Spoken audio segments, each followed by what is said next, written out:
What's the easiest choice you can make? Window instead of middle seat? Picking a vendor who sends a great gift basket? Outsourcing business tasks you hate? What about selling with Shopify?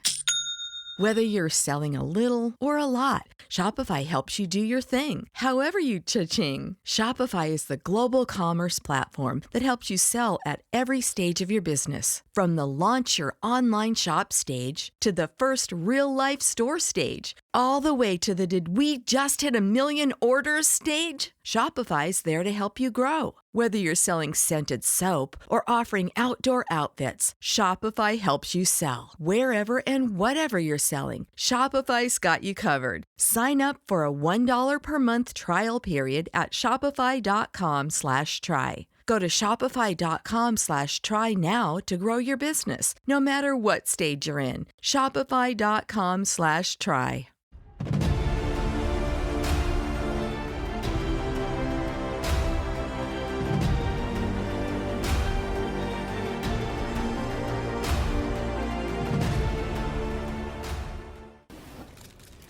As he does not operate within any definable branch of government, Iron Man presents a potential threat to the security of both the nation and to her interests. I did, however, go on to summarize that the benefits of Iron Man far outweigh the liabilities, and that it would be in our interest to fold Mr. Stark into the existing chain of command. I'm not a joiner, but I'll consider Secretary of Defense, if you ask nice. We can amend the hours a little bit.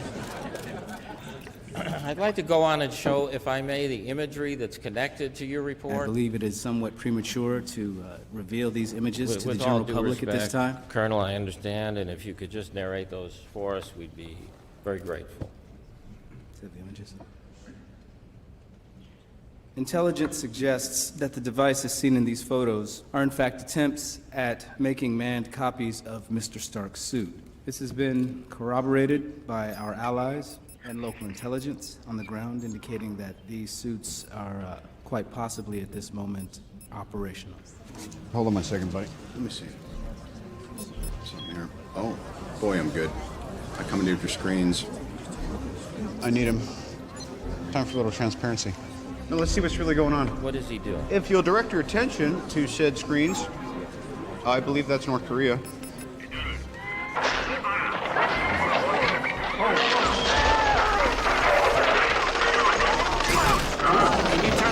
Turn that off. Take it off. Iran. No grave immediate threat here. Is that Justin Hammer? Right leg up. How did Hammer get in the game? Arm up. Justin, you're on TV. Focus up. Okay, let's be a left switch. Left, just go turn to the right. Oh, shit. Oh, shit. Wow. Yeah, I'd say most countries 5-10 years away. Hammer Industries 20. I'd like to point out that that test pilot survived. I think we're done is the point that he's making. I don't think there's any reason. Point is, you're welcome, I guess. Because I'm your nuclear deterrent. It's working. We're safe. America is secure. You want my property? You can't have it. But I did you a big favor. I have successfully privatized world peace. What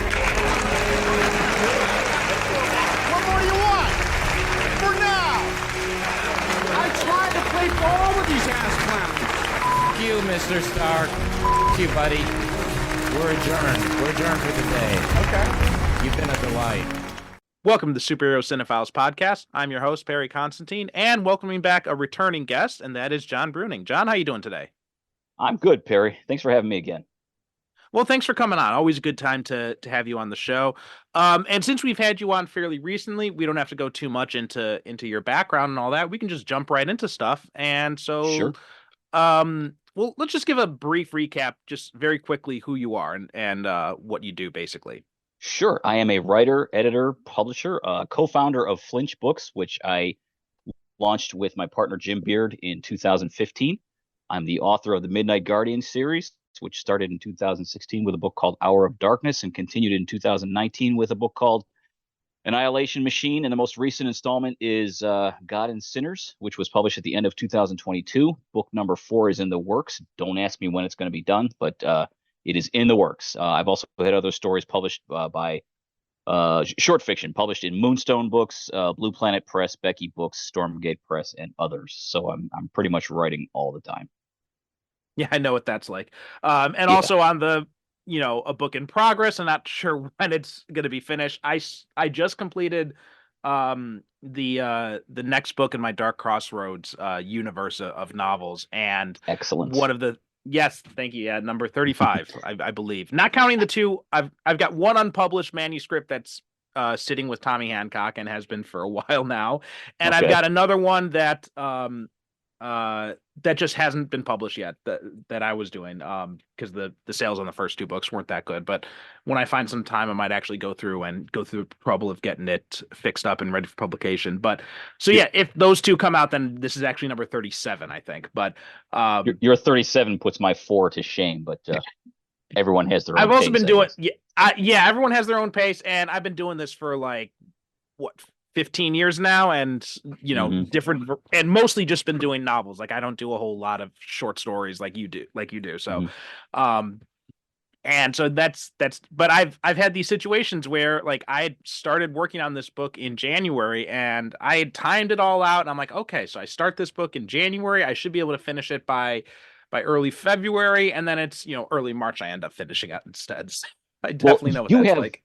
you have 1 or 2 small children. I don't remember how 2. many exact. 2. Okay, so the mere fact that you're getting anything done is pretty astonishing. So if you're a few months behind, I'd say you're still ahead of the game. If you're like got a couple little kids in the house. So yeah, so good on you for that. Thank you. Yeah. But anyway, why don't we talk a little bit about what kind of stuff we're into lately? Anything you've been watching or reading, or anything that's kind of caught your interest these days? Gosh, my wife and I, our viewing tastes are pretty much all over the place. But personally, my own stuff, I'm kind of I'm diving more into crime fiction lately in the last year or so. Also westerns, which seems like an odd combination, but that's just sort of the way it's been. But definitely crime fiction from both some current writers like Max Allan Collins and Terrence McCauley, as well as some past writers along the lines of Ed McBain. He's a longtime favorite of mine. I'm deeply committed to finishing his 87th Precinct series. I think it was something like 50 books, and I'm maybe about halfway through. So, but yeah, I'm definitely doing a deep dive into crime fiction in the last year or two. Very cool. For my part, I just got a PlayStation 5. They had it on sale finally at like the lowest price I've ever seen it, and we just kind of stopped in the store, and I'm like, oh my God, it's like it's like, I told my wife how much it is. She's like, why don't you buy it then? I'm like, really? She's like, yeah. I'm like, okay, then I got the green light. I can go buy it. That was easy. So yeah. So like the past few days have just been like consumed with Final Fantasy VII Rebirth, because it just so happened too that the day I bought the PS5 was also the release date of Final Fantasy VII Rebirth. And I don't know if you're a gamer of any sort at all, but that is the original Final Fantasy VII was like my favorite video game of all time. So when I'll tell you, that is a whole. I'm sorry, go ahead. I was just saying, like the remake, when that came out a few years ago, I dove into that, devoted like, several days just to completing it. And then, I think it was about like a month or two ago, I went back and I had replayed it because of the new one was coming out, and now the new one's coming out. I dove right back into it, and I'm just loving it. There's so much to do in it. It's such a massive world, and I'm torn between wanting to go through and complete all the side quests, which I usually don't do. I usually just go straight through the main story stuff. But there's just so much to do, and it's so interesting to like explore this world that I've always wanted to see more of. So it's been wonderful. That is a whole slice of pop culture that I have sort of stuck my toe into gaming. I mean, but never like taken the deep dive. And then my son came along, and by the time he was like 6 or 7, maybe, he would want me to sit down and play games with him, and he was already like light years ahead of me in terms of skill. And so it's like I'm getting beaten by a 7 or 8-year-old. It was just humiliating. I just all the more reason why I just sort of backed away from the whole thing. But yes, yeah. He's 20 now, and yeah. Yeah, he's only better my now. kids. Yeah, my kids are they're still very young. My daughter's only 3, but she is starting to get a little bit more interested. And like when I'm playing, like there's we have an old controller nearby, and so like whenever I start playing, she comes in and she takes this old controller that's not connected to anything, and she sits on my lap and she pretends to play with me. Yeah. But like she was at She'll be her beating you.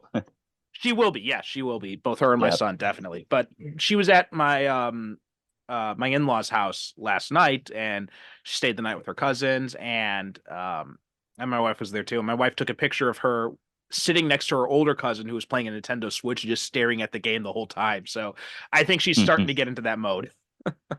Yeah. Yep. They start early. They start early, and it's not that surprising. Like I got the first Nintendo when I was like 5, I think. So Mhm. so she's definitely getting close to that age. I'm from the Atari generation when it was just like a little. I mean, I grew up in the 1970s, so it was pretty primitive in those days. And Mhm. I had a buddy down the block who had that. He loved to play that. He was all over that for years. And all at the time, all it was is just a little rectangle that moved across the screen, bouncing a ball back and forth. It was so primitive. It was funny, but he loved it. And it just that's the extent of my gaming. That's where I started. That was my first generation of gaming. So like when my kids are growing up with it now, it's a whole different world. Yeah, I remember it too, back on the old NES. And Mhm. I've got a recall box now, so I've got those old games too. And every now and then I'll just go and play them. And it's so funny, the things that I was amazed by back then, and now I'm Yes. just like, compared to what we have now, it's unbelievable. Yes. Yeah. Yeah. And it only takes a few years to leap another generation Oh in yeah, I terms mean the of PlayStation 5 has technology. only been Yeah. out. It came out what, 2021, 2020, and Mhm. now Sony is Mhm. already saying that it might be reaching its end of life. I'm like, it just came out. Yeah. Yeah. It's not even out of the box yet. Come on, give me a break. I know, yeah. Hmm. Anyway, today well, speaking of older things, today we are going to be talking doing a throwback to the early days of the MCU, talking about Iron Man 2, which has been a hole in the show's MCU coverage. This is a movie that, nobody's brought up yet until you suggested it. And it's a movie that I've always been interested in going back and revisiting because I think it's a movie that gets a lot of undue hate. I agree, or at least maybe hate's a strong word, but yes, it certainly gets criticized or dismissed as a weaker entry, and I don't Mhm. know if it necessarily is. I mean, I think I would maybe agree that it's a weaker entry, but that's not necessarily a bad point about the film itself. It just shows like how Right. much better the some of the other films have been since then. Right. Right. Right. And It was especially when you're it was comparing it was um 10. 2010, I yeah, 2010, yes. I just watched it again yesterday, and I meant to check the date. I think it was 2010. Yeah, I got the IMDb page up here. So yeah, it was 2020, big sequel. And this is like the first real entry into the MCU. This is like when the MCU really starts because, Iron Man, they had shot the Nick Fury cameo at the end, but that was just kind of like a throwaway thing. They did not expect that to Yes. lead anywhere. It was that whole movie was Marvel's Hail Mary pass to get out of bankruptcy, and it was just kind of like, well, let's throw in. They were able to get Samuel L. Jackson for the day, and they're like, let's Mhm. just have him come in and do this quick scene, and then that'll be that. And then we don't know if we'll even be around by the time this movie's done. Right. So we'll just Right. put it in there and it'll be, and worst case scenario, it's a fun little Easter egg for the fans. Right. And But by then the time Iron Man 2 comes along, you've got Nick Fury, you've got Natasha Romanoff, you've got Mhm.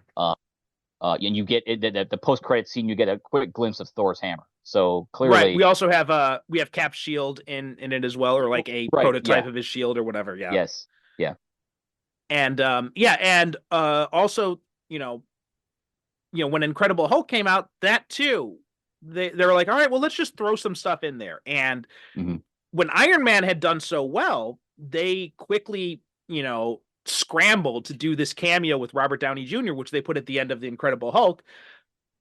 And that ended up causing some continuity problems between these movies because people weren't quite sure. right, Because John Favreau was kind of like, well, I don't want him to necessarily be all in with Shield right from the start. So we have this back and forth, and then so now we find out when the timeline comes out that this actually takes place like before the Incredible Hulk. So it's like Iron Man 2, and then it's like the Incredible Hulk and Thor all happen like within the same, Iron Man 2, Incredible Hulk, and Thor all happen like within the same frame of time. Right. Okay. So yeah, it was a little bit of a mess continuity wise, but we Which got is some interesting because by the time they got deeper into the whole saga, it was always kind of astonishing to me how well they wove it all together, and they had it all sequenced out in a way that made sense in the real world. So the idea that there was once a time in this whole world building when the world didn't look too clearly defined. One of the interesting things about what Marvel does, and I think this is a good lesson for a lot of writers out there, is that they're very good at the illusion that they have everything planned out. But when you talk to people who have actually worked behind the scenes, they're like, no. Marvel changes their mind all the time. So it is interesting. It's pretty uncanny that they've managed to have it be as cohesive as it is for as big and as sprawling as it is, even though they're basically playing jazz a lot of the time with it. And that happened with this movie. Like the first Iron Man movie, they were basically writing the script as they were filming. Downey was apparently ad-libbing a lot of stuff during this movie, and that caused a lot of on-set rewrites for Justin Theroux. So there are a lot of little things like that happening. Before we dive too much into the movie, what's your history with Iron Man as a character? Oh man, I would say my initial introduction to Marvel Comics was probably Iron Man, and I couldn't tell you the issue number. But I would say it dated somewhere around 1973. I can picture the cover. He's going up against Ultimo, and he's also up against, I believe the character was Sunfire, a sort of a Japanese counterpart to Iron Man. I'm going to say the year was roughly 73, and I was hooked on Iron Man for a long time, which is why I was kind of surprised when the MCU started to unfold. And they were making Iron Man sort of the linchpin of the whole franchise. And I was hearing talk of how interesting it was that they were taking this second tier character and making him the main focus of the entire franchise. And I'm here thinking, second tier? I've been in love with this guy since I was 10. So so yeah, my association with Iron Man goes back to a very young age. I was hooked on Iron Man. I'd say my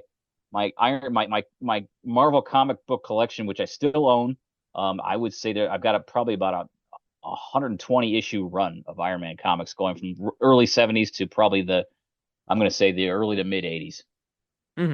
Yeah, see, I was never much of an Iron Man guy. Like I came in through, like with most Marvel stuff, I came in through the animated series in the 90s. So they had they had the X-Men, Spider-Man on Fox, but on I think it might have been UPN at the time, but it was like the Marvel Action Hour. It was Iron Man and Fantastic Four. And the Fantastic Four show gets a lot of hate these days. Like they even mocked it in the comics itself.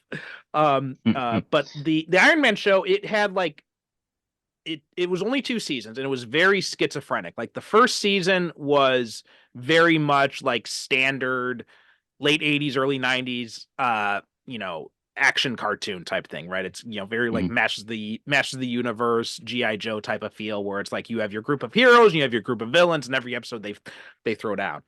And then in the second season, they had brought in like a new showrunner, a new creative team, and they just basically kind of retooled the whole thing. They tossed out all the Force Works characters. They focused it much more on Tony Stark and like his issues and his problems, and yeah, it was. It's been years since I've watched it, so I don't want to say it was an underrated gem or anything, but it was a nice little introduction to me to that character at the time, and it was one of the first examples of of showing the cinematic universe stuff. It had crossed over with Spider-Man, and Spider-Man had also crossed over with X-Men, so we did have this whole little animated universe back then in the early 90s in a few small cases. But well, it's funny you mentioned. Oh, go ahead. I'm sorry. There's a delay here, Barry. I apologize. You mentioned Tony Stark's personality issues. The funny thing, about, you know, as I said, I was reading Iron Man comics in the early 70s. The writers hadn't developed much of that at that point. There wasn't, I mean, you know, the Iron Man that everyone knows today in the early, you know, ever since the dawn of the MCU was, you know, Tony Stark was kind of like this narcissistic dickhead. Whereas like when I was reading Iron Man comics in the early 70s, he didn't have any of that going on. I think he struggled to have like meaningful relationships with women because he was sort of preoccupied with being Iron Man, but it wasn't like he was walking around with this enormous ego that he developed later by subsequent writers and filmmakers. Yeah, I'd started to dive into the comics. I'd read a little bit of Busiek's run back in the late 90s when they came off Heroes Reborn. I had read the Heroes Reborn stuff as well. I think that was like kind of like my first real introduction to him in the comics, and then which is not bad actually. Like I know the Heroes Reborn stuff gets a lot of hate, but I thought like the Fantastic Four and the Iron Man stuff were, I mean, not great, but not bad. Not as bad as I think like the Cap and the Avengers stuff that Liefeld was doing. Right. And then, you know, I dived into the Busiek stuff. I'd read and in and out of like Joe Quesada did a run, you know, Frank Thierry did a run, and Iron Man was always a character that I was interested in conceptually, but something about these different comics, they just never really grabbed me that much. And it wasn't until the movie that when the movie came out and, you know, and like you said, yeah, he didn't really have this kind of personality he's known for in the comics. There was a little bit of arrogance there, but it was not the kind of arrogance that you see that Downey brings to it. And it definitely was not like the kind of snarky arrogance that he has. Right. Right. And then once I had seen Downey, and I'm just like, oh my God, this is a really interesting take. And it makes sense that he would be this kind of character, right? You've got this guy who he thinks he knows he's the smartest guy in the room. He's going to make you, the only way to make a character like that likable is to give him a bit of snark. Otherwise, you're just going to hate him. Right. It's yeah. And it's funny how, yes. And then you brought Captain America along and you juxtapose the two in the Avengers, and, you know, there couldn't be a more incongruous, you know, pairing than those two, and which I think was intentional. It made for some great, you know, great storylines in the movies. Yeah. I remember Van Allen Plexico, who's been on the show before, he had talked about how one of the problems that the MCU had was that they basically gave Hawkeye's personality to Iron Man, and then they had nothing for Hawkeye. Right. I think that's I push back on that a little bit. I think that's a little bit of an oversimplification, but I think there is kind of a truth that you see a lot of the differences, a lot of the arguments that Hawkeye and Cap would have in the old Avengers comics, they do seem more like conversations that Tony and Steve are having in the movies. Right. I think in the earlier days of the comics, I think the star of the Iron Man comics was the tech more than the person inside of it. That was, I mean, I don't know if I consciously knew that when I was 10 years old, but looking back on those stories, it was, you know, I think that the fascination was, look at all this cool stuff this guy wears on his body. He becomes like basically a human weapon. Whereas it wasn't until subsequent years that they actually started to dive into the character of Tony Stark and what he meant to the equation. Right. Yeah. And of course I'd read the Demon in a Bottle story at some point, which is, you know, one of the classic Iron Man stories. Sure. But yeah, the comics just never really grabbed me too much. So when the movies came along, and that first Iron Man movie was just, it's funny because that year we had Iron Man and The Dark Knight, these two superhero movies that basically changed the landscape of superhero movies, but in two very different directions. So before this, it was all just, you know, origin stories, and it tended to be superheroes who were put upon, who didn't really like being superheroes, like the X-Men or Spider-Man or that kind of thing. And then you had Iron Man come along, and here's this guy who is a superhero, and he thinks it's the greatest thing in the world. And he's having fun with it. He's enjoying it. He's, you know, open about it. And that was so different for superhero movies at that time. Right. And then on the flip side, you had The Dark Knight, which is this much more very grounded, very kind of grittier, more, you know, quote unquote, realistic take on superheroes. So you had these very two different visions, and they just kind of set the stage for the superhero movie landscape for like the next 15 years or so. Well, and if you think about it, I mean, Tony Stark and Bruce Wayne are very similar. Crazy Yeah. rich, crazy smart, almost walking around with some kind of a death wish. I mean, just in terms of just like they're willing to do just about anything to to do the job, and they arm themselves completely with all kinds of tech and gadgetry and whatnot. And it's almost like two different versions of the same guy in some respects. Yeah. I mean, I think the main difference is that whereas the billionaire playboy thing is just a mask for Bruce Wayne, that is who Tony Stark really is. So I think that's one of the funny things about it. Yeah. And bringing in Robert Downey Jr. was just a stroke of genius, because it is very hard to make a character like this likable, and you need someone like Downey to make because I mean, let's be honest, like Tony Stark is, like you said, he is a dick. He is definitely a dick. He's an asshole to everybody. He treats his friends like shit. He treats women as disposable, and he's a war profiteer. Like there's nothing to like about this guy. Right. Exactly. All. And he's a nepo baby too. Like there's not one thing redeeming quality about him. So giving him Downey's personality really kind of made people gravitate towards this character. Well, I think his one redeeming quality was he was quick with the one-liners, which I think a lot of people liked. Yeah, I think that's it. It just, I mean, it's like you walk away thinking, I wish I could be that fast in the face of but yeah, for the most part, I mean, you kind of wind up liking him in spite of who he is and what he is. Yeah, I mean, a good example of that is the conversation he has with the reporter in the first movie, when you're watching that scene and you're like, oh yeah, go on, Tony, right, stick it to her and everything like that, and pun not intended. But then afterwards, I'm thinking about that scene. I'm like, wait a minute. I disagree with every single word that's coming out of his mouth. Right, exactly. That's what I'm getting at. It's just sort of like, it's like, on one hand you think he's a dick, on the other hand you think not many people think fast enough to have that kind of banter. But I guess that's part of that is good writing, part of that is good ad-libbing on the part of the actor. So which I think was happening in both cases. Yeah.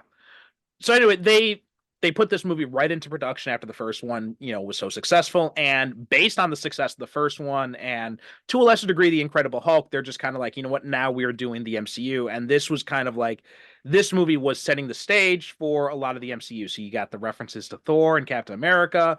You've got, Natasha in here. You've got, Jackson coming back in. And in fact, Jackson's role was not even confirmed for a while, because he had there were some negotiation issues with Marvel, and he was actually said in interviews at the point that he wasn't sure if they were going to be able to get it together, and he was going to be able to play Nick Fury. And then eventually they'd managed to sort everything out, thankfully, and they signed him for like an unprecedented at the time 9-picture deal. Yeah, that's crazy. I remember that. It's just like, that's when you started to realize this was going to be a long haul for these movies. When you start to hear how many movies these people were signing on for, that's when you realize, okay, we are building something enormous here. But you're right. I mean, Fury's Sam Jackson's screen time in the second Iron Man movie, it's meaningful, but it's not that long. I mean, it's basically a conversation in a diner, and then another conversation where in Stark Tower, I think, or his house. Yeah, it's three conversations. They have the conversation in the diner, then he pops up at Stark's house a little bit after, and then at the end they're having like in this like secret safe house or whatever. Yeah. Okay. Right. Okay. Yep. But yeah, that's it. Just those 3 scenes. That's it. And yeah, I think even in the credits, it's guest starring Samuel L. Jackson. Right. I don't think he's on screen for more than 10 minutes, if that. No, probably not. Yeah. But I think one of the big things we got here too, and a massive change that would last throughout the whole MCU so far, is the very first recasting in the universe. Well, this one, and then also Howard Stark gets recast as well. But here but in the first movie, he was just a picture anyway.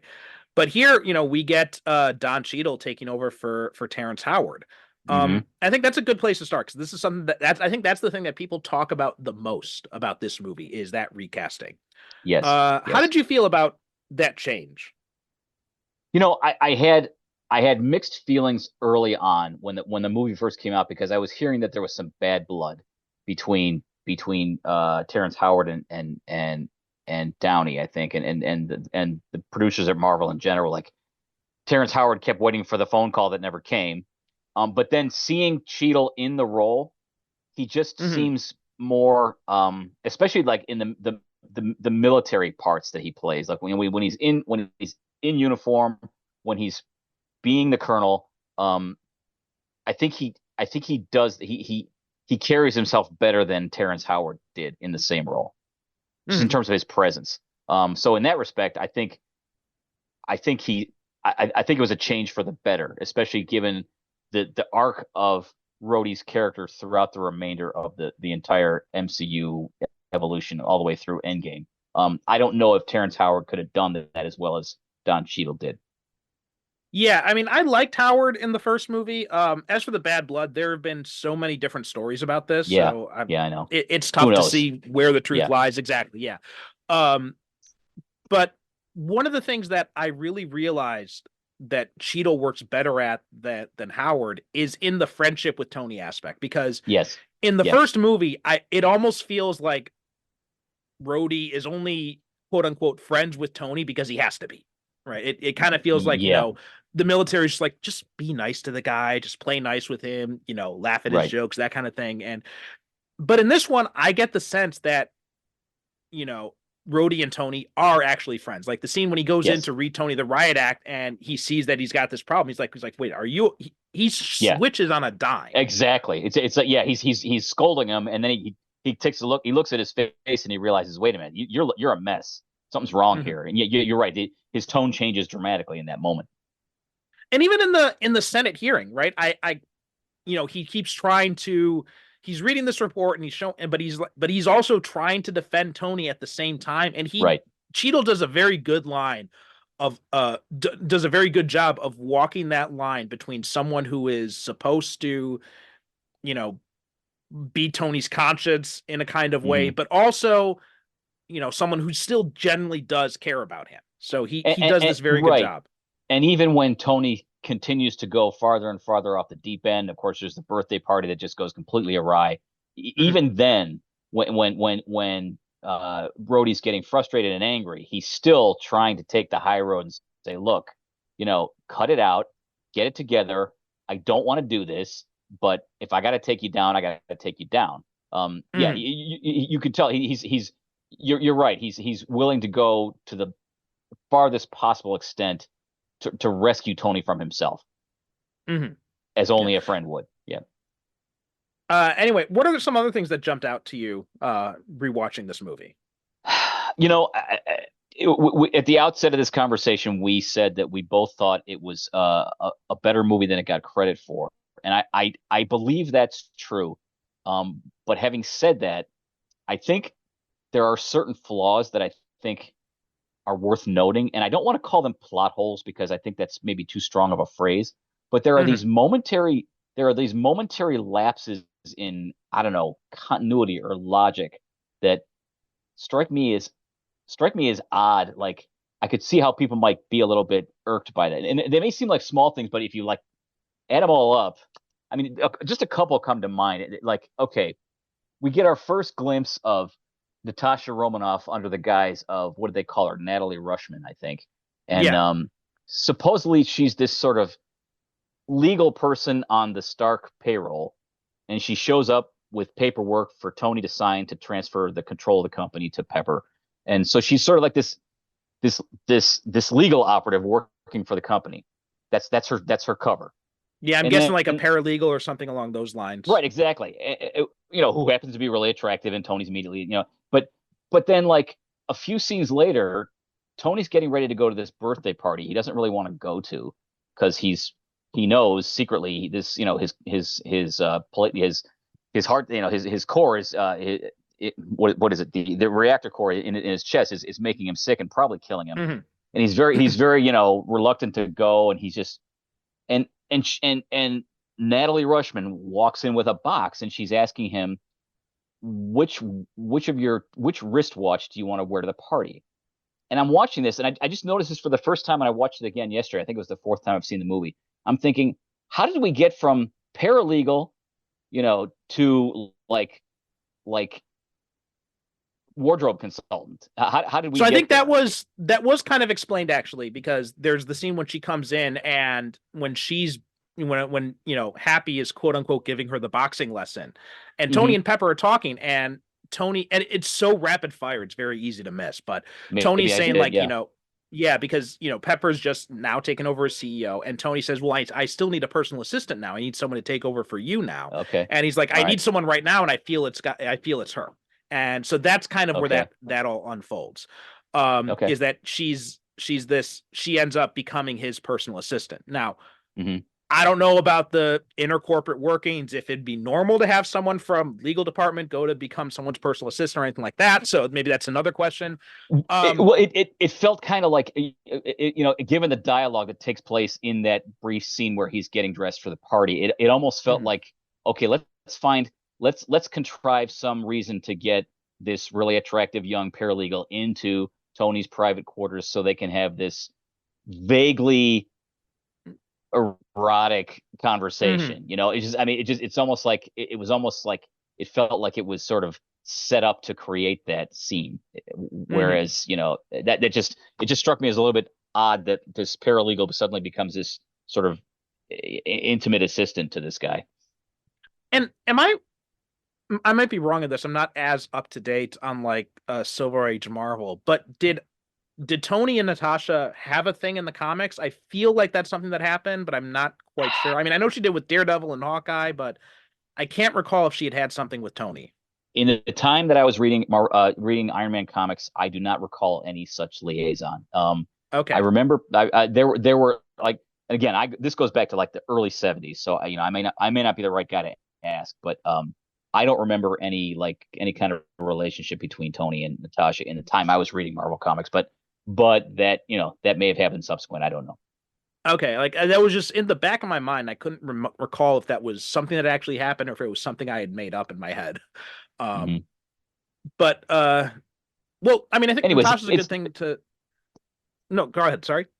I was just kidding. It's little thing. It was little things like that strck me as like, little sort of hiccups in logic that I struggled with a little bit. But I'm sorry, you were going to say Natasha. No, well, I'll get back to that because I do want to pick up on this because I think you're right. I think there's some different things here. The story in this movie, I think, could have used a few extra drafts. Like there's some things that don't quite fit together.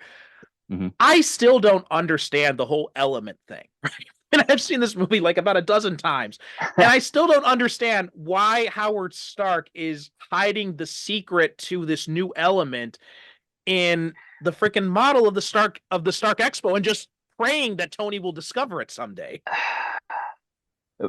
That's a good question. I mean, I think he says in that film that he makes for future Tony, he says something like, "I'm limited by the technology of my time." In other words, right. I want to create this element, but I can't because I don't have the technology does not exist yet for me to do it. But your point is a good one. Why did he make it such a secret? Maybe because he knew it would be such a powerful secret that he could only entrust it with his son, and not just sort of share it with his colleagues of the day. I don't know. I mean, because obviously he was working with a Russian guy who wound up being a spy. So yeah, it's right. Yeah. Well, there's also the thing because Fury knows some stuff about this too, and it's like, why not? I mean, I understand you want to keep it so that only Tony can access this secret, but I mean, as we find out in later movies, he had the technology to like lock it behind like a biometric safe or something, and he told Fury enough that Fury knows this secret is out there. So it feels like I don't know. It felt like an odd thing to just. It felt very national treasury in a way. Well, and not to mention that, like, it becomes pretty apparent throughout the entire MCU saga that, like, and Tony even says it in this movie. Howard didn't have a really high opinion of Tony as he was growing up. So why, how did he have the faith in Tony to say, okay, I'm going to pass this knowledge, this secret along to my kid, and so when he's old enough, he can do something with it. If he felt that if if he had that much doubt about whether his kid was going to amount to anything or amount to much, why save it for him?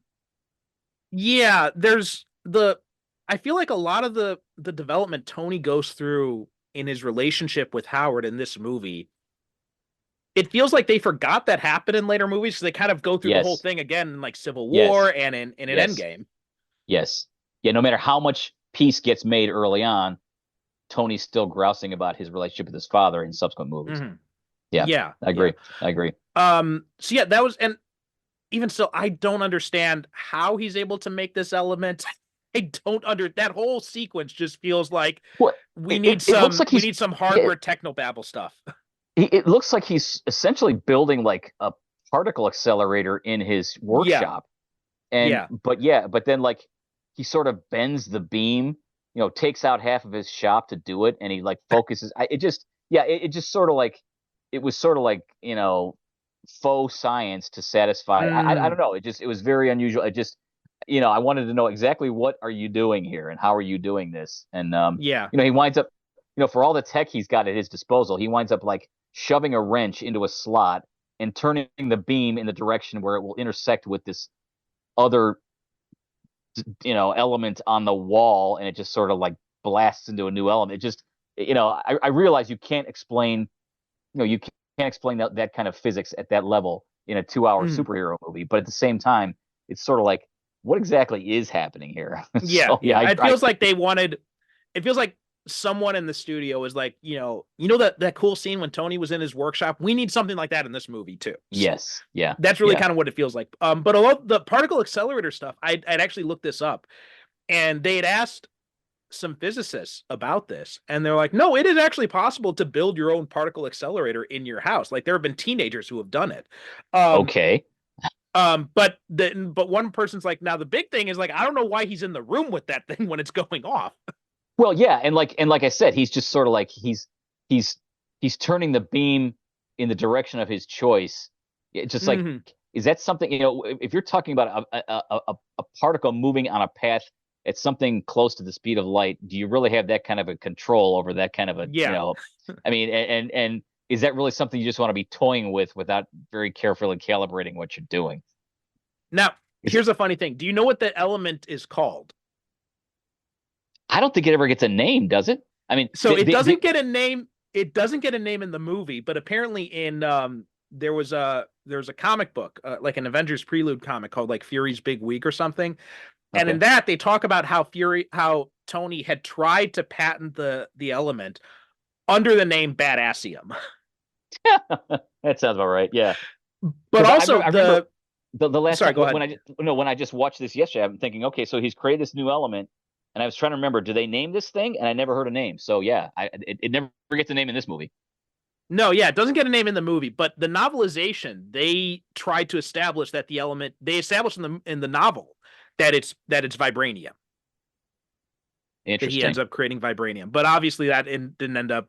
Obviously when they got to Captain America, that didn't happen. And so so that was pretty much ignored by the movies right off the bat. Right.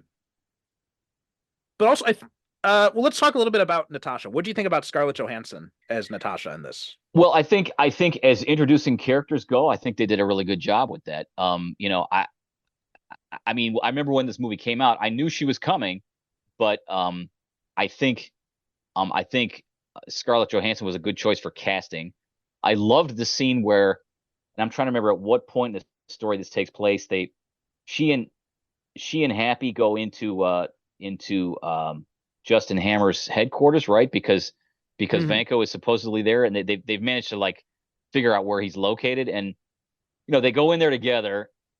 Happy spends 10 minutes just trying to take down one guard, while she's busy taking down 8 in roughly the same time. And it was just like it was their way of saying, okay, clearly this woman's a badass. This isn't like this isn't just somebody who just knows how to box. This is somebody who can, this is an assassin. This is an operative who's very experienced at what she does, and you do not mess with this woman. So I think as introductions of characters go, I thought it was a very good one.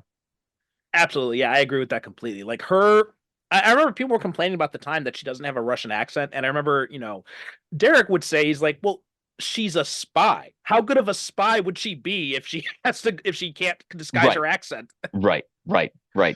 Well, I guess my response to the criticism about the accent is, I mean, not to get off track here, but if you recall, Wanda Maximoff has an Eastern European accent in what was it? Age of Ultron. Age of Ultron. And then in later movies, that's all gone. The accent just sort of vanishes. So well, yeah, that they actually found a pretty good way to explain that. And it is actually pretty consistent when you watch them all together, because her accent does fade, but one of the reasons is because she has been living in America for all this time, so her accent's starting to fade. But in WandaVision too, she does this where she's not using the accent very much in the TV show segments, but then when she shifts into Scarlet Witch mode, she has the accent again. So it is actually, like, after I saw WandaVision, I'm like, oh, I see what they're doing now with the accent. They're trying to, connect it to like her character a little bit more. Yeah. Although one thing that stuck out to me about Natasha is I really realized why in like the Avengers they gave her the short haircut, and then how when she pops up in the Black Widow movie they just have her and Yelena have their hair tied up the whole time, because as cool as that fight scene is, I'm watching her hair flip all around. I'm just like, man, that is so impractical. Yes. And I'm sure that like when the shooting of that and the post-production on that was done, they said, you know what, we got to do something about her hair, because we can't keep filming this way. It's just, it doesn't look convincing. It just if there was any flaw about the scene where she took out those 6 or 8 guards or whatever, it's a momentary distraction where you go like that hair, the flow of her hair just does not look natural. But it's a small thing, but it's distracting. Yeah. But my God, she does look great with that hair. Like the curl. I'm not even like a curly hair guy normally, but man, she wears that curly hair really well. I can't lie. Yes, you are correct. Yes. And also we got Mickey Rourke coming in here. We have 2 villains here. We have, and I think this is one of the weaknesses of this movie, because we're trying to put a little bit too much villain stuff in here. But we have Mickey Rourke as they did an interesting thing here with Whiplash. They kind of merged Whiplash and Crimson Dynamo together into one character here. Right. And then we also have, Sam Rockwell as Justin Hammer. And I want to talk about Rockwell first, because I think he is he's an underrated part of this movie. I think very different from Justin Hammer in the comics, whereas Justin Hammer in the comics is much more of a cold, calculating, more of like a Lex Luthor type.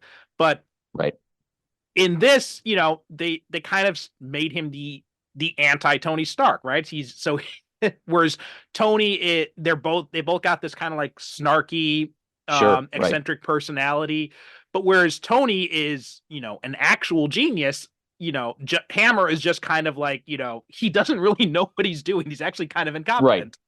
He has to rely on the genius of other people to get where he wants to go to realize his agenda. Yeah, exactly. And it's funny because they talk so much about how Tony Stark in these movies is based on Elon Musk. And after watching Justin Hammer in this last night, and after everything that's happened in recent years, now I'm thinking, I'm like, oh my God, Justin Hammer is Elon Musk. That's right. He's almost like, he's sort of like a low budget knockoff of Tony Stark. He's got the same snark, like you say, the same snark, the same personality, same attitude, but he doesn't have the genius to back it up. He's almost like a Stark wannabe. Yeah, exactly. Right. Which I feel like was a weakness in Iron Man 3, because they try to do the same thing with Aldrich Killian, and it did not work as well as it did here with Sam Rockwell. Well, that's because Sam Rockwell's Sam Rock. I mean, Aldrich Killian was played by Guy Pearce, right? Or Guy Pearce, yeah. Yeah. I just think Sam Rockwell is better at that kind of a role, I think. Just again, if I can invoke the phrase narcissistic dick, he is his own version of a narcissistic dick which makes him, alongside Tony, just an interesting villain. Yeah, I really liked at first I was a little bit taken aback by all the changes they made from Justin Hammer in the comics, but the more I watch this movie, the more I'm like, oh no, I really like Sam Rockwell as this version of Justin Hammer. There's this thing there's a short sequence that goes on, and it points to something bigger, and hopefully I can parse this out in a way that's going to make sense. So there's this scene where, okay, Rhodey has brought Tony's suit to the military, and it's the the scene is Rhodey, and I think there's like a general there with him, and then Hammer is showing them both this array of like weaponry that he has. Mhm. And they're looking at it all, and Rhodey finally just says, "I'll take it." And Hammer says, "Which one?" And Rhodey says, "All of them." So again, stop me if I'm going off the deep end here, but my sense about this movie is there is this sort of, I don't want to say obsession, but like this preoccupation with military weaponry. Now, granted, it's part of the story, so you can't get away from it, but it's almost like fetishized in this movie, and to the point where, like, and what I can't figure out is Favreau and the writers, are they like embracing that preoccupation, or are they sort of standing on the outside of it, kind of poking fun at it? Does that make any sense? I mean, or no, it does. And no, you're making some good points there. And this is something I've struggled with both this and with the first Iron Man movie, because like the politics of both these movies are a little bit hard to pin down. Yes, exactly. And I think a big part of it is because they did have, and there's this whole thing in Hollywood ever since Top Gun. There's been basically this, there's an office in the Pentagon that is explicitly about media adaptations of the military, using the military in movies and TV. And so the deal is, and this started with Top Gun, is that, they went to the Air Force and they're like, look, we'd like to use some of your equipment, some of your aircraft carriers and stuff like that as backdrops for the movie. And they said, okay, we want script approval. And they're like, okay, fine. So and it was such a huge success. Air Force enrollment numbers like skyrocketed after Top Gun. I remember. And so the military is like, holy shit, this is a good way to like get people back on board with the military. Because again, we're talking about post-Vietnam era when everybody hated the military, and with good reason. And so then that's why you see like there's been a slew of movies that are a lot less critical of the military. Even when you have movies that are critical of U.S. foreign policy, they tend to still portray the military as, noble heroes and all this kind of stuff. And so when you see a movie like, and Iron Man is an interesting thing because it is explicitly the whole concept of Iron Man is explicitly condemning the idea of the military industrial complex, because you've got this guy who is building weapons and they end up falling into the hands of terrorists, and it completely shows like how batshit insane this system is. But at the same time, they need the military's approval to get this stuff on screen. So you've got there's this weird push and pull with,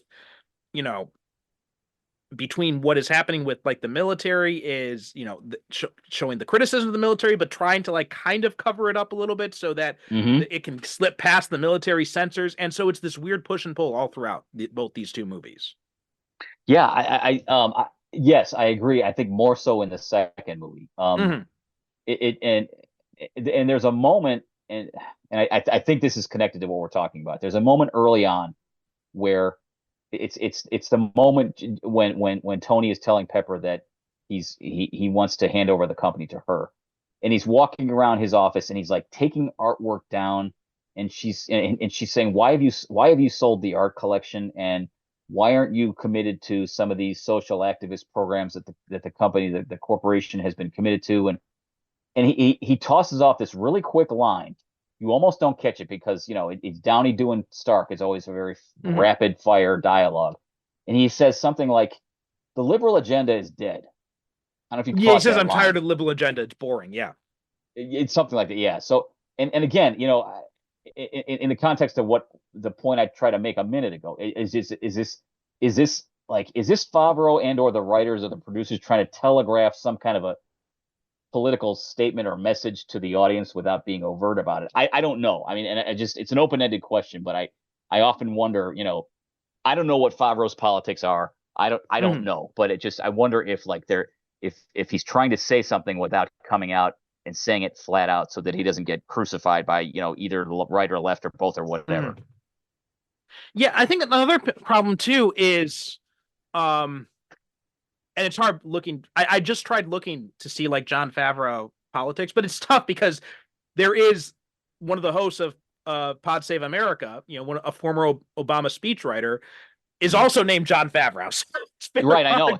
I did. I went through the same exercise today, Perry. I look, and I knew about this other guy, and I knew going in. I'm going to Google search this name, and I'm going to get a couple hits on Jon Favreau, the director actor, and I'm going to get a bunch of hits about this former member of the Obama administration.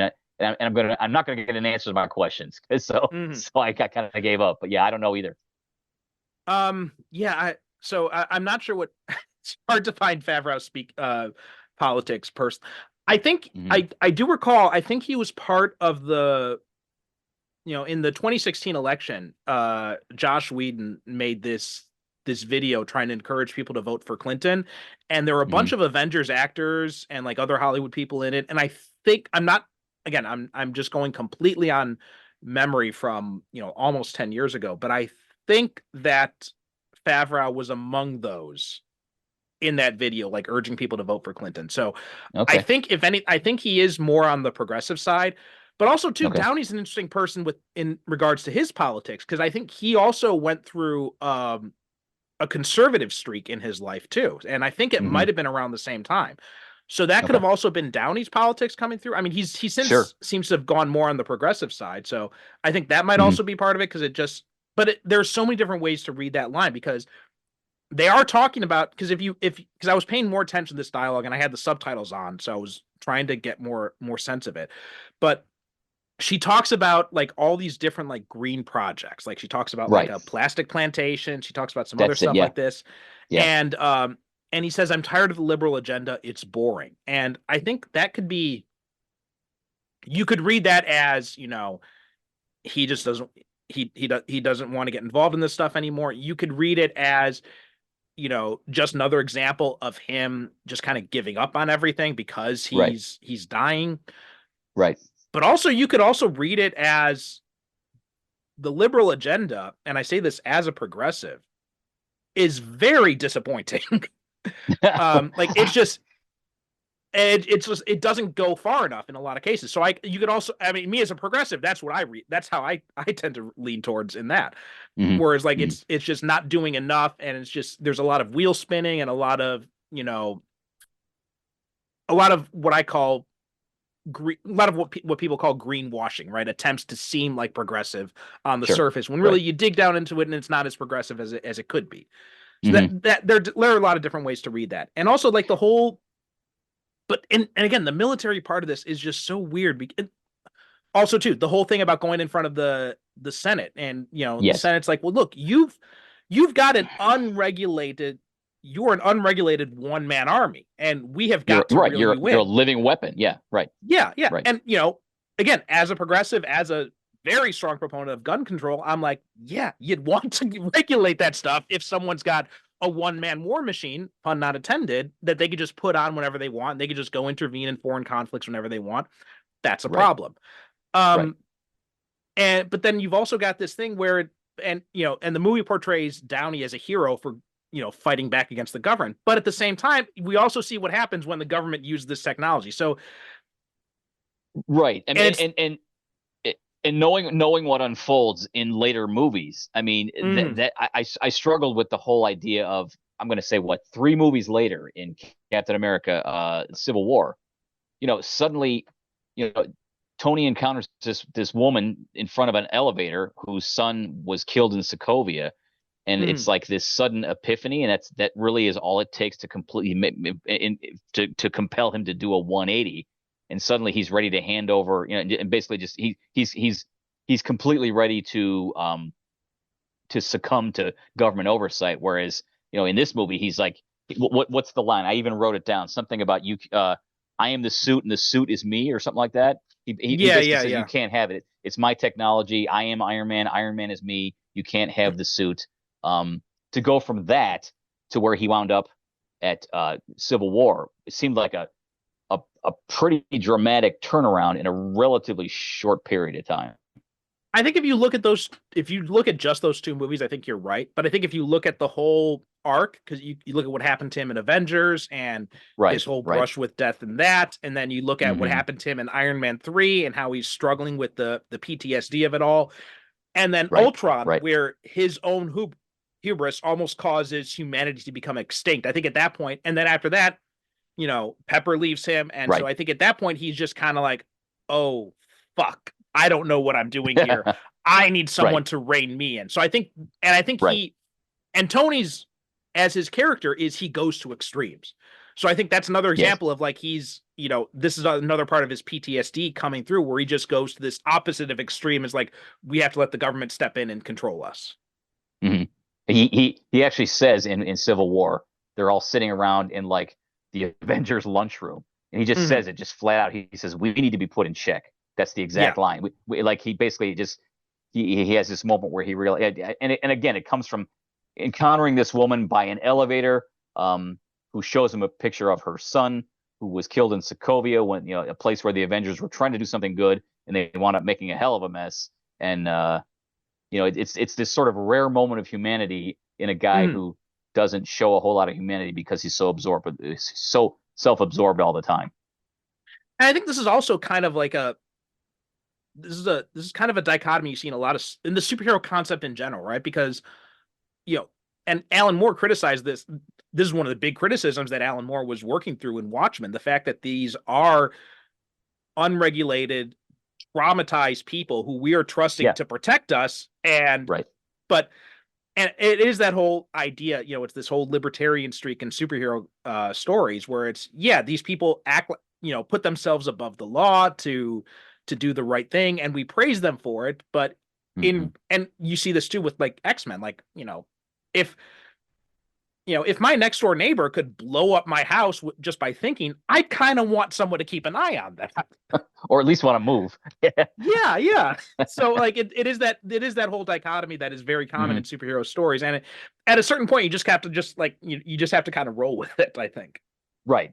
You sort of have to trust that these, in addition to the physical power, these people have developed, a morality that is unshakable. But that's right. Yeah, it's the nature of the genre, I guess. But then we also get Mickey Rourke here as Whiplash, and I feel like here is one of the biggest missed opportunities of this movie. Like, I think I really like what little we see of Ivan Vanko in this, but I feel like, and I know this Rourke has had this criticism as well, where he said like they were just trying to make the character very kind of like one note. And I really feel like they could have done so much more with this character than what we got here. What were your thoughts on Vanko? I think I agree with that. My issue with Mickey Rourke, and I guess I'm talking more about the actor than the character, but he's perfectly comfortable criticizing, like, I have heard him on a number of occasions go off on, Hollywood is a very plastic place. It's very artificial. And yet, and like he on one hand, he wants to be very dismissive of the entire sort of Hollywood machine, for lack of a better word. But yet he keeps making movies, and it's sort of like, he kind of wants it both ways. But I'm not sure if I'm answering your question. I mean, I agree with you. I think that more could have been done with Ivan Vanko, and there could have been more. There was plenty more to explore. I mean, you get this sort of 2-minute glimpse of him, basically like his father basically dies. I think his father dies in that moment where, like, he just brings himself to death, and there's probably a lot more about that grief they could have explored, but chose not to. They just wanted to get down to the really, cool looking stuff. But yeah, I think you're right. I think what we do get is kind of interesting, but not nearly as interesting as it could have been if the writers had maybe done a little more digging. Yeah. And I do love, and I don't know, I think they were pretty smart to not translate all of his Russian dialogue with subtitles, because like the scene when he meets Hammer, and Hammer gives this whole spiel, and then he just responds with something. He laughs and he like responds with something in Russian. You don't know what he says, but I get the feeling that he is insulting Hammer right to his face. Right, but when Hammer asks him to translate, maybe he's saying something entirely different from what he said in Russian. Yeah, I think you're right. Yeah, I mean, I think Vanko is laughing at Hammer the whole time, not with him, but at him, and he's sort of humoring him along the way because he himself, Vanko, has an agenda. He wants to get at Stark, and so he's kind of like, Hammer thinks he's using Vanko, but Vanko's kind of using Hammer the whole time. But Hammer's not smart enough to get it. Yeah.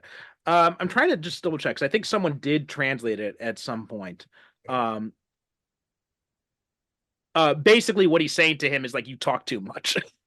Well, yeah, I'll give you that. I mean, that's part of what's so kind of intriguing about Hammer's character is just like he has this nonstop monologue, and it's very much monologue in the sense of like, a comedian talking constantly. So if that is in fact what he said in Russian, I think it's spot on. Yeah, I love the whole thing about like when he goes into and he shows like how incompetent Hammer's people are in this, and he said, here's a more literal translation. He says, if I'm killed, don't wake me up. It's better to die than to live in your world. Yeah. See, and that's the kind of stuff that maybe gives you more insight into Vanko's character. But the English-speaking audience they're going to miss that unless they happen to know Russian. Right. Yeah. Exactly. Yeah. And and also apparently the type of verb he uses suggests that Hammer is in a lower position than him in the Russian language. Apparently. Okay. So just really interesting. I love how Vanko is basically playing Hammer and throughout this whole thing, and then the whole time Hammer thinks he's playing Vanko, and Vanko is actually playing Hammer. Yeah, right. Yeah, I love that part. And when he goes into when he shows him the workshop, he shows him the suits, and Hammer seems to think that he's the intellectual superior here, that he has to explain things to him. Right. And then Ivan just comes right in, and he just blows past the firewall, and and he's like, your software is off the shit. Suit, right? Yeah. and then he gets up on the ladder and yanks the helmet off the suit, like this is, get this out of the way so I can see what I'm dealing with here. Oh, but here's something else. When he says I can make salute, when he talks about what the drones can do, yes, it's in a Russian that apparently means fireworks. Okay. All right. So that was like, so he was telling the truth there. He can make fireworks. and there again, if the English speaking audience had more insight into what he was really saying, that would be a way to get deeper inside the character. But it gets literally lost in translation. Yeah, I was disappointed that we didn't see more of him. I would have hoped that maybe we could have gotten. Well, I mean, I'm really disappointed with the Iron Man Rogues Gallery in general and how they've been treated in the movies. Like other than Stain, and then later in Shang-Chi, what we got from the Mandarin in that movie. Like it's been very disappointing to see what they did. And Hammer's done pretty well. I like Hammer too, but like Whiplash, we get some interesting things here, but it just doesn't quite work. I mean, what do you think? Do you think even it was even necessary to combine Crimson Dynamo with Whiplash, or do you think it would have worked better if they'd use the Crimson Dynamo instead? That's it's hard to say, and I'm not as familiar with Crimson Dynamo, but I do know that like I think the Iron Man character in general, they've tried very hard to like connect him to the Cold War, because his father was this weapons contractor during the Cold War. So I think, and again, I'm not as familiar with Crimson Dynamo, but it just seems like they wanted to make the focus this sort of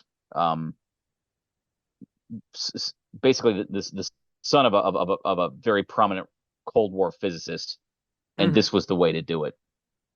So I don't know if that answers your question or not. What's your take on that? I mean, I don't think the Whiplash part was necessary. Like, I don't think you need it. I think it was just done to like give a different visual to him compared to like, so they didn't, have another guy in an armored suit like in the first movie. So, and as I recall, the Dynamo suit is bulkier than Iron Man's anyway. So I think they're probably worried that if we don't give some sort of visually different thing, people will think we're just kind of retreading the same ground. Right. But yeah, I think there's some definite missed opportunities in this and in all the Iron Man villains. Cause like one of the things that kills me is how they use the Ghost. And they don't use him at all in the Iron Man movies. They bring him in Ant-Man and the Wasp, and that version of the character is fine. I thought she was sympathetic and everything, but the Ghost in the comics is this anti-corporate saboteur, this anti-corporate activist, and that would have been something to really play with to give people something different.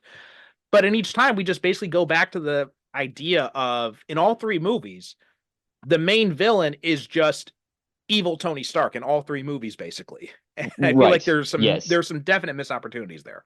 Well, I mean, yes, if you want to talk about missed opportunities, I think Iron Man 3 was the worst offender. I think the whole combination, Guy Pearce, Ben Kingsley, it just when it all got revealed that the Ben Kingsley was just, what was it, Nigel, just an actor, I was just so disappointed with that, because I think to go back to that first Iron Man comic I mentioned earlier in this conversation, the Mandarin was the main villain in that story. So like my earliest experience of Iron Man was, the first villain I encountered was Mandarin. So I wanted to see something better than what we got in that movie.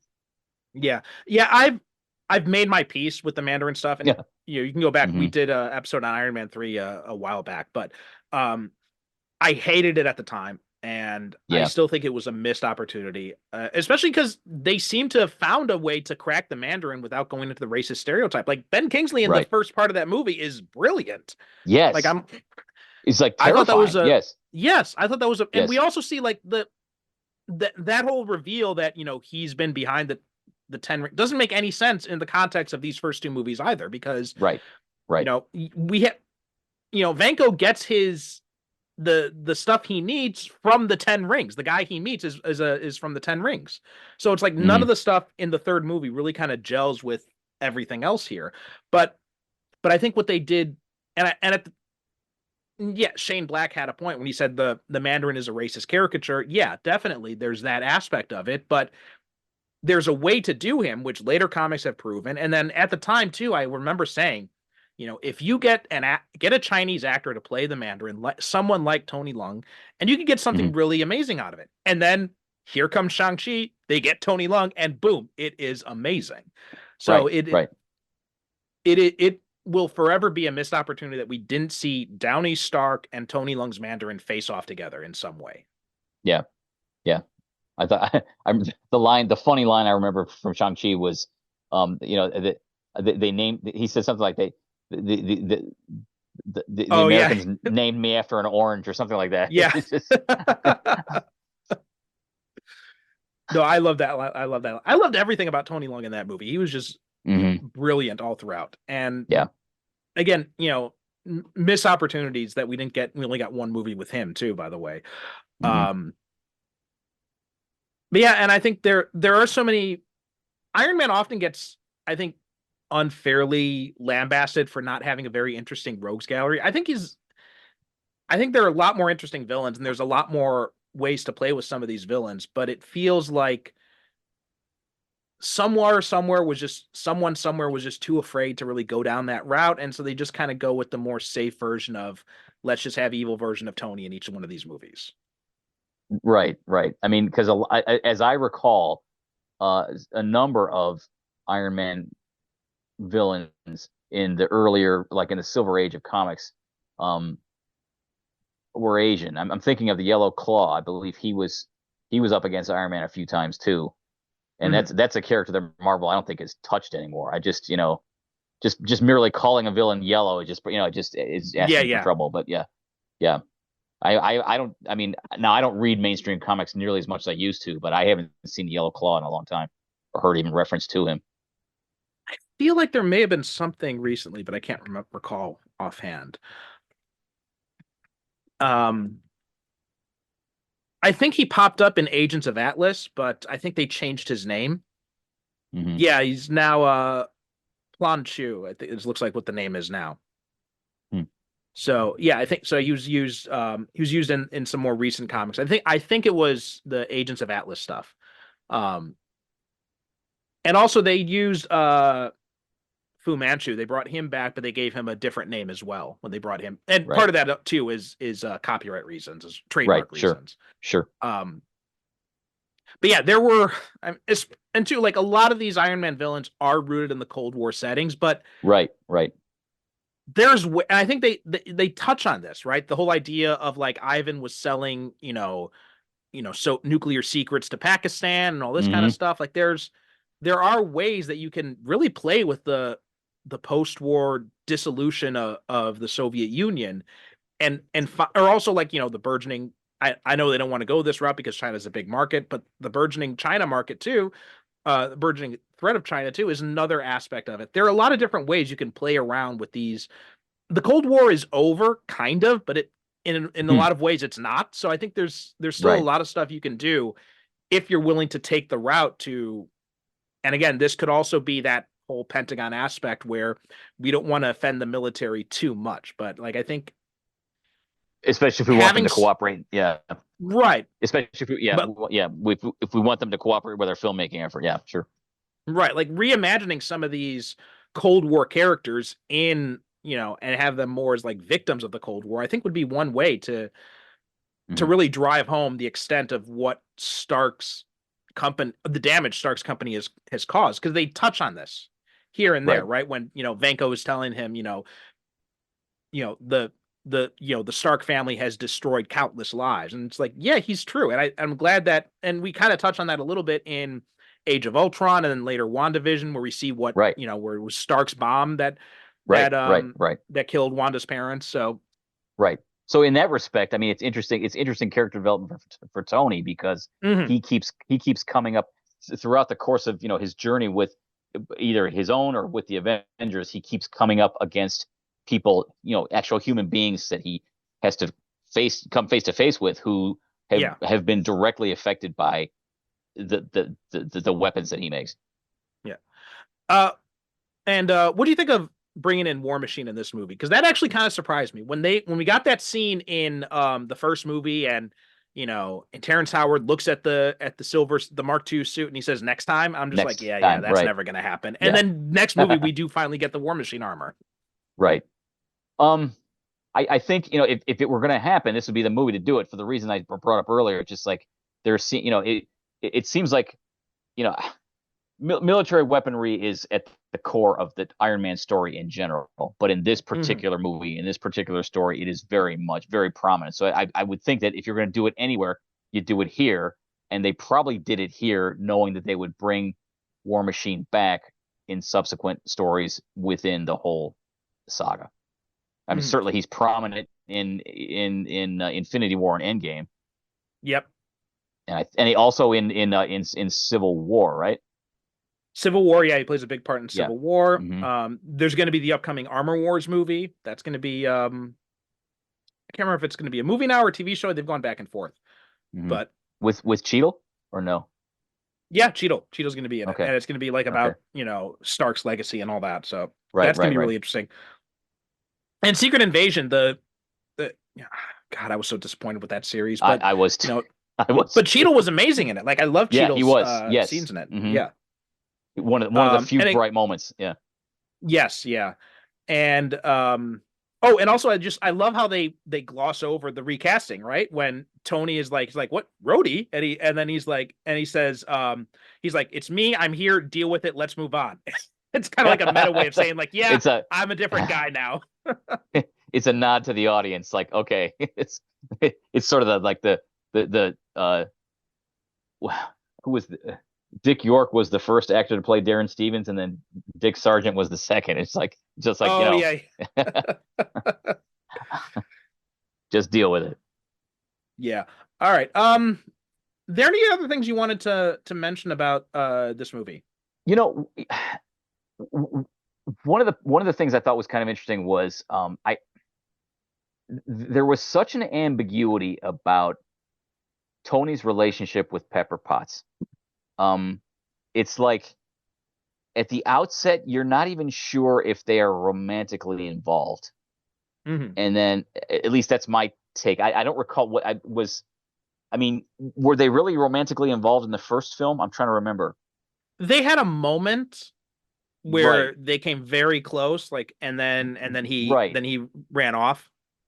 Right. And then she makes her. I'm sorry, he makes her the CEO in this movie, but it's still kind of like it's kind of vague. Like, what exactly is the nature of their personal relationship? And then like in the final scene or very close to final scene, they're finally they're about to kiss on the roof, and Rhodey shows up. He's like, get a room, whatever. But like, it just seems like it's never really clear exactly what is their nature of their relationship. So it kind of makes it makes for, at least as far as I can see, it makes for some confusion in terms of the overall story. Like, certainly he's committed to her well-being, but you almost don't know really until they're practically kissing on the roof. What exactly are they? Are they just, are they two colleagues who have a sort of a romantic attraction, or are they involved actually in an actual relationship? It's just, it struck me as kind of vague all the way through. Yeah, I think that, again, I think the biggest sin of this movie is I think it tries to do too much, and like we're trying to get into Tony dealing with the pressures of being Iron Man, and they start to hint at the demon in the bottle stuff and the alcoholic stuff here. Yes. They never it gets forgotten basically after this movie, which right. I mean, I don't know. I'm of two minds of that. I think it would have been really interesting to see him go down the demon in the bottle route. But on the other hand, Disney ended up buying Marvel shortly after this, and you don't want your flagship character being an alcoholic, so I can understand that aspect of it too. So I think that the scene at the party was sort of a nod to Demon in a Bottle, but I think they knew they couldn't. I mean, that would be a whole movie in and of itself. That'd be like Clean and Sober with Tony Stark. You really, I mean, if you really wanted to do that piece of his personality justice, you'd have to like build an entire movie around that, I think. Yeah.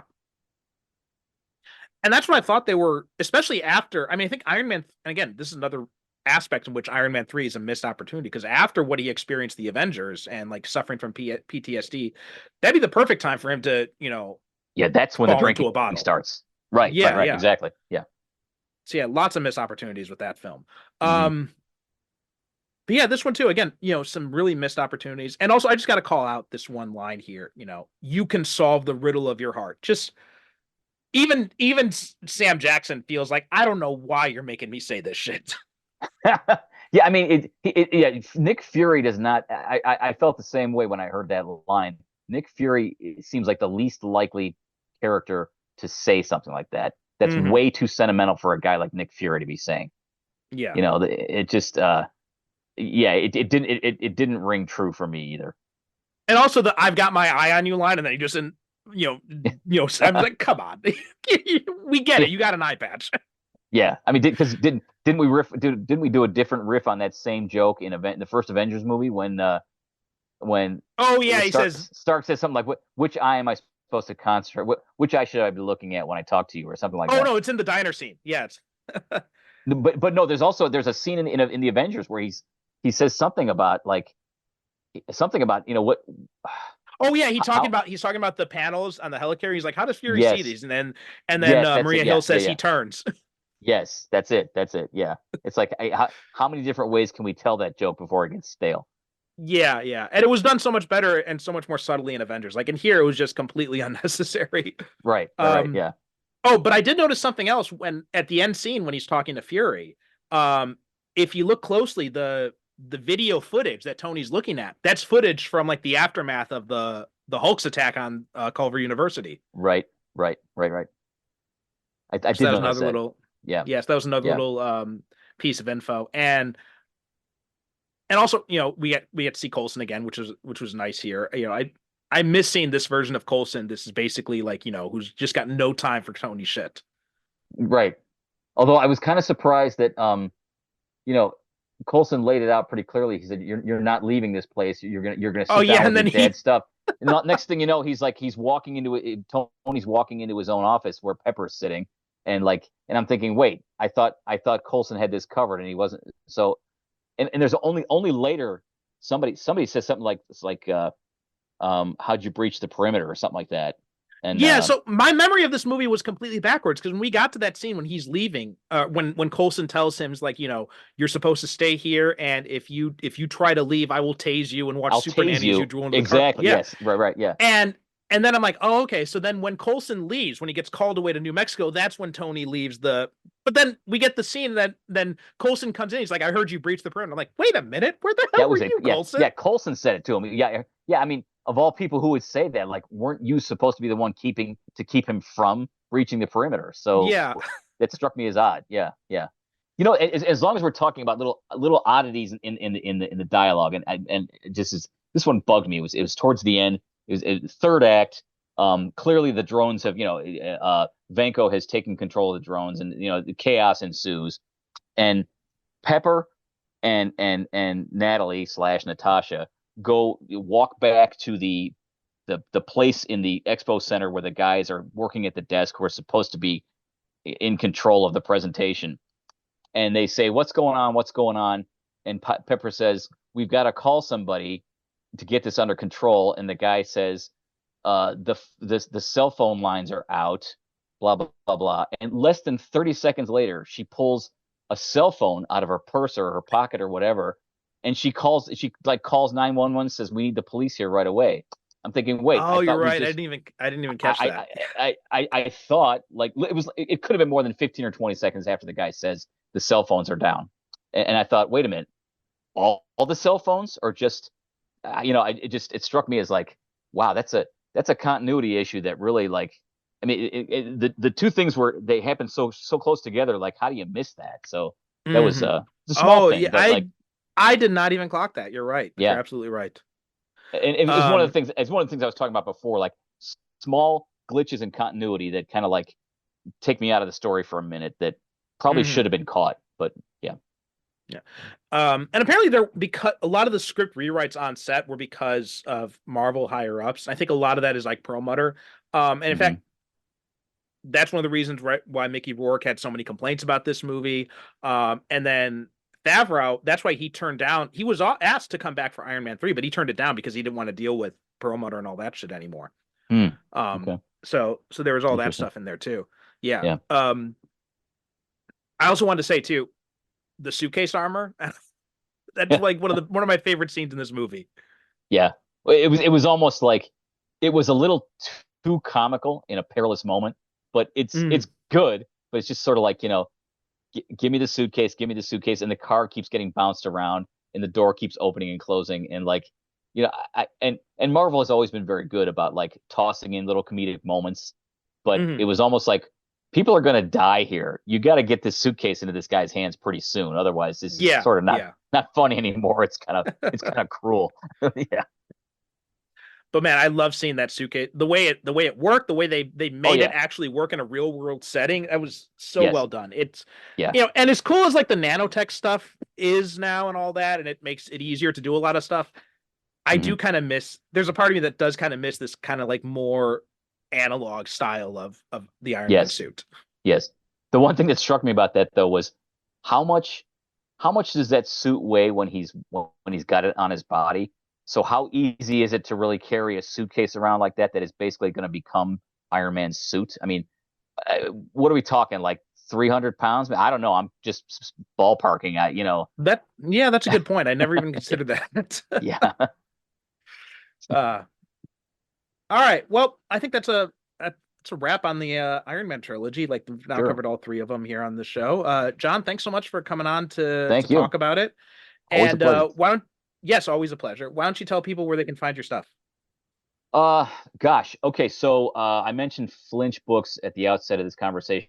We now finally have a website online, www.flinchbooks.com. You can get a good look at everything we've published to date, and we try to keep the website updated with news. We're going to have some news probably in the next month or so about what we've got in the pipeline for 2024.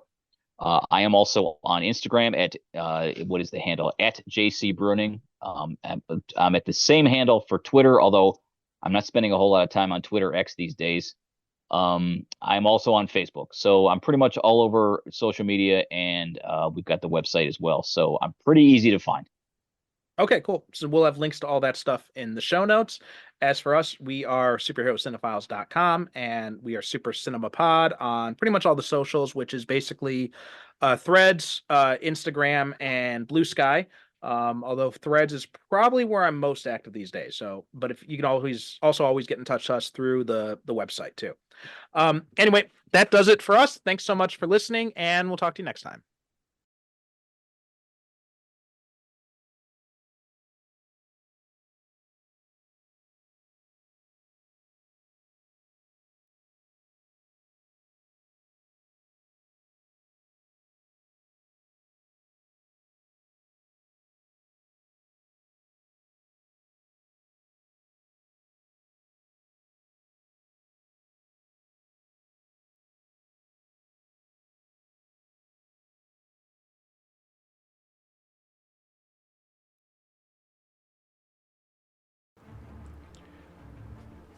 Thanks for listening to the Superhero Cinephiles podcast. Superhero Cinephiles is produced by me, Percival Constantine, with the support of Zencastr. The show is created by myself and the late great Derek Ferguson, our host emeritus. Visit us on the web at superherocinephiles.com to listen to past episodes or find out how you can be a guest yourself. Support the show by visiting our advertiser links or click the Buy Me a Coffee link on the website to make a one-time donation. You can also support us by visiting crowdfunder.com/paragonscomic. That's crowdfunder with no E. .com/paragonscomic, and help support my superhero comic book, Paragons of Earth. We are Super Cinema Pod on both Instagram and Blue Sky, so please be sure to follow us. We'd also appreciate if you could rate and review the show on Apple Podcasts and share us with your friends.